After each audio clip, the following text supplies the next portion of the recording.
Daniel, thank you. This week, the U.S. Senate Select Committee on Intelligence released a report on Russian interference in the 2016 election that said the Russians likely targeted voting infrastructure in all 50 states. News 19's Jacob Reynolds spoke to the State Election Commission about its security efforts in light of the information. This week, the U.S. Senate Select Committee on Intelligence released a report on Russian interference in the 2016 U.S. election.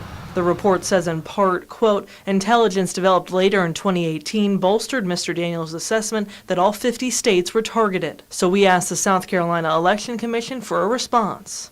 The State Election Commission understands that what we do as a state agency to secure South Carolina's election infrastructure has an impact on national security. Whether we were targeted or not doesn't change what we do. We take election security seriously, whether we're targeted or not. So we are taking all reasonable measures to secure our state's election infrastructure. Spokesman Chris Whitmire continued that originally South Carolina was not one of the 21 states federal officials believe were targeted in 2017, but more recent information and the Senate report say Russian actors were potentially searching and gathering information on all 50 states. Whitmire says South Carolina was already prepared. Firewalls, intrusion protection and detection systems, network sensors, 24/7 monitoring, data encryption, incident reporting, making sure that software is patched and updated appropriately.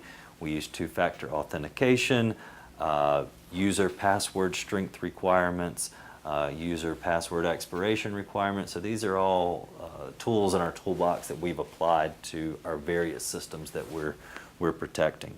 South Carolina also takes advantage of Homeland Security programs like cyber hygiene scanning and its physical security assessment program at the county and state level.